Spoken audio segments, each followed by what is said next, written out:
What makes a man erase his entire family, his pregnant wife, his innocent daughters, just to start over with another woman? Was it love, lust, or something far more sinister? Chris Watts was supposed to be a loving husband and father, but behind closed doors, he was living a double life, one built on lies, betrayal, and cold-blooded murder. His crimes weren't impulsive. They weren't emotional outbursts. They were calculated. How does a man go from smiling in family portraits to disposing of his own children's bodies in oil tanks? And at what point did Chris Watts decide that his family was disposable? Today, we unravel one of the most disturbing family murders in modern history. A case that shocked the world, not just for its brutality, but for the cold, emotionless man at the center of it all. Was this a crime of passion, or was it pure evil disguised as an ordinary man? Welcome to True Crime Acts, where we look into the hidden truths behind some of the most chilling real-life events. Our mission is to uncover the stories that shock, educate, and spark change, reminding us that behind every headline is a victim, a family, and a ripple effect felt by an entire community. If you find this journey as important as we do, don't forget to like, subscribe, and click the notification bell to ensure you never miss another gripping exploration into the depths of human behavior. Chris and Shanann Watts appeared to be the definition of an ideal American family. Living in a beautiful Colorado home, they had two precious daughters, Bella and Celeste, and another baby on the way. Social media was flooded with images of their seemingly loving marriage, date nights, vacations, gifts, and heartfelt posts where Shanann praised Chris for being a dedicated husband and father. But how much of what we see online reflects reality? Beneath the facade, cracks had already begun to form. Shanann, an ambitious and outspoken woman, worked hard to provide for her family, traveling frequently for her job. Chris, once an average, quiet man, had undergone a dramatic transformation, working out obsessively, dressing better, and suddenly becoming distant. Friends noticed the shift, but no one could predict the darkness that was about to unfold. Shanann confided in those closest to her that Chris was no longer affectionate. He wasn't looking at her the same way. She was pregnant with their third child, and yet, instead of excitement, all she felt from Chris was cold indifference. She asked him repeatedly if there was another woman, but he denied it every time. He told her he was just stressed, a vague answer that failed to reassure her. Chris wasn't just pulling away, he was leading a double life.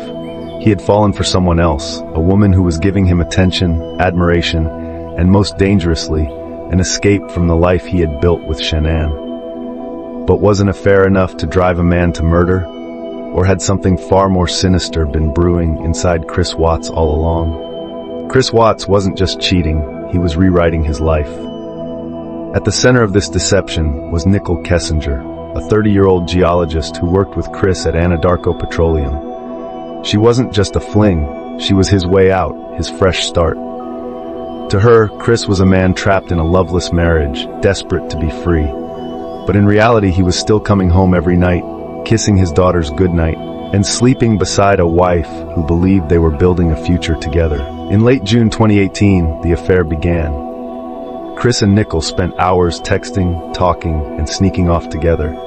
He told her he was separated from Shanann. He made her believe he was a devoted father who had simply fallen out of love with his wife. But that was a lie. Chris had no intention of divorce.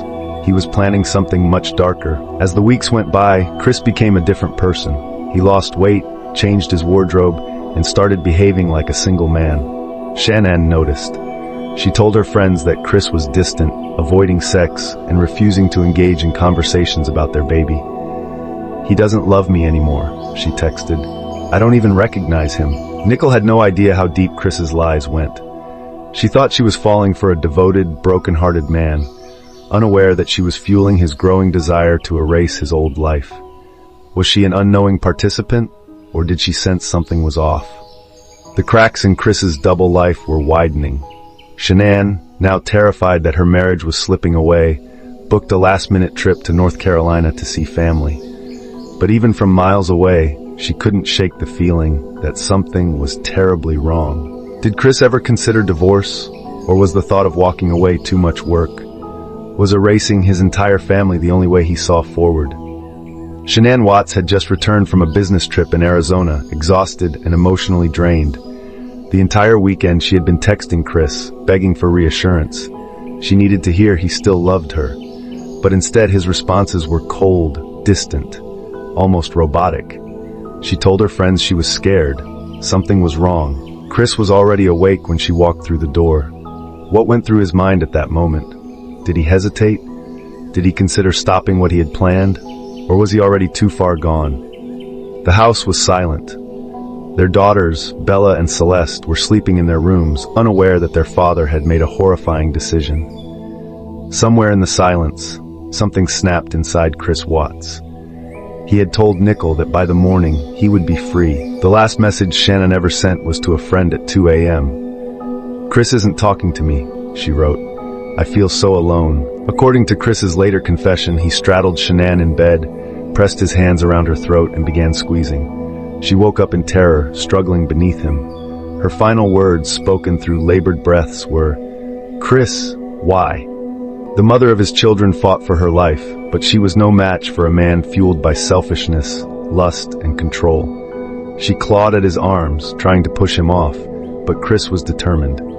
Within minutes, she stopped moving, but the horror wasn't over. Bella and Celeste were still alive. Chris dragged Shanann's lifeless body downstairs, wrapping it in a bedsheet.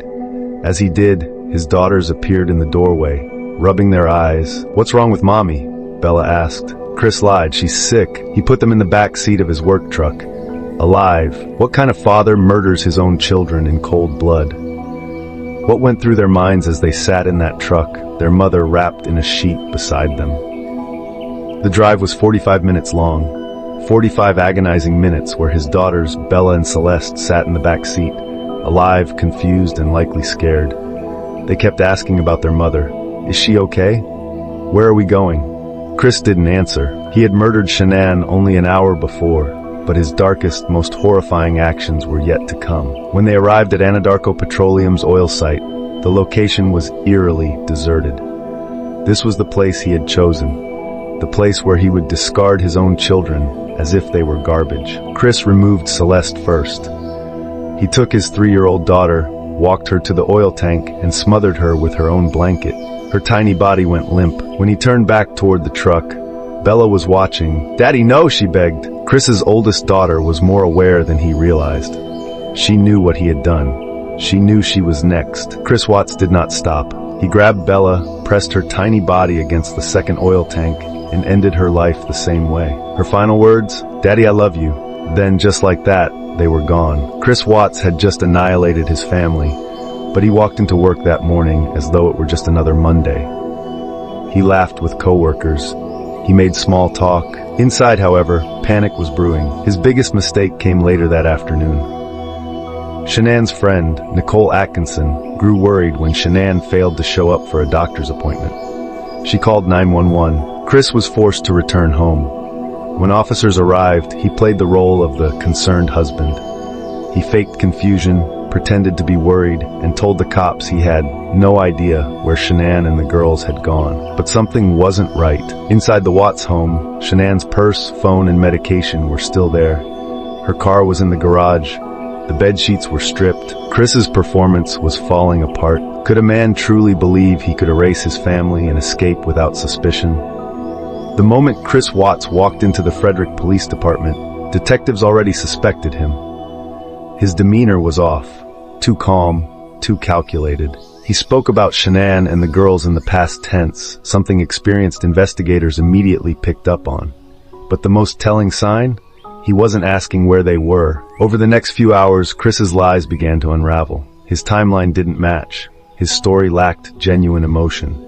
Detectives decided to use one of their most powerful tools, a polygraph test. You realize right now, if you did anything to your wife and kids, this is the worst thing you could do? The polygraph examiner told him. Chris nodded, but when the results came in, it was undeniable. He failed, miserably. "Chris," the detective leaned in, lowering his voice. "You already know we know." With nowhere left to run, Chris finally broke down. But even in his confession, he couldn't tell the full truth. Instead, he blamed Shanann. It was a lie so absurd, so desperate, that detectives barely reacted.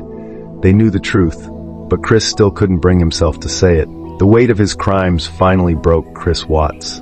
With his father in the room, he admitted what he had done. Shanann never hurt the girls.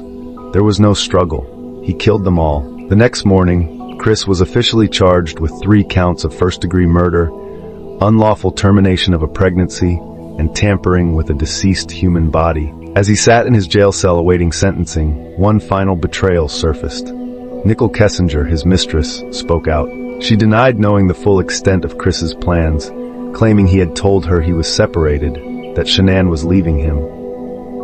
But when she saw the missing persons report, her stomach dropped. Did she ever suspect Chris was capable of such unspeakable evil? And if so, why didn't she say something sooner?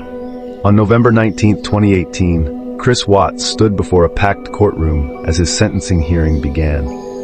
The world had watched in horror as the truth of his crimes unfolded, but now it was time for justice. Chris had made a deal, pleading guilty to all charges in exchange for avoiding the death penalty. But even in this moment, he showed no real emotion, no remorse, just the same empty stare that haunted everyone who followed the case. The prosecution detailed how Chris had methodically planned the murders, from his affair with Nichol Kessinger to his chilling decision to smother his daughters after killing their mother. Then came the most devastating moment of all. Shanann's family had their chance to speak. "Why?" he whispered, voice trembling. "Why did you do this to them?" The judge didn't hold back. "This is the most inhumane and vicious crime I have handled in my career," he stated. "You carried out a monstrous act on the very people who trusted you the most." Then the sentence was handed down. 5 life sentences, no chance of parole. With that, Chris Watts was led away. Today, Chris Watts spends his days in a maximum security prison in Wisconsin, serving out his multiple life sentences. But does he feel remorse? In 2019, he finally admitted the full truth, that Bella and Celeste were still alive when he drove them to the oil site, that Bella fought back and tried to stop him. Nichol Kessinger vanished from the public eye after the case, reportedly changing her name and trying to rebuild her life. But should she bear some responsibility for what happened? Even behind bars, Chris receives letters from women who claim they forgive him, some even saying they love him. Meanwhile, Shanann's family works to preserve her memory. They refuse to let her be defined by the monster who took her life. Was Chris Watts always capable of such evil? Or was this a perfect storm of selfishness, manipulation, and opportunity? This case remains one of the most chilling family murders in modern history. It wasn't a crime of passion. It wasn't a moment of rage. It was a calculated decision to erase an entire family, all for a selfish new beginning. But here's the question. Was there ever a point where Chris could have stopped himself? Could someone have seen the signs before it was too late? Let's talk about it. Leave your thoughts in the comments. And if you want more gripping true crime content, don't forget to like, subscribe, and turn on notifications.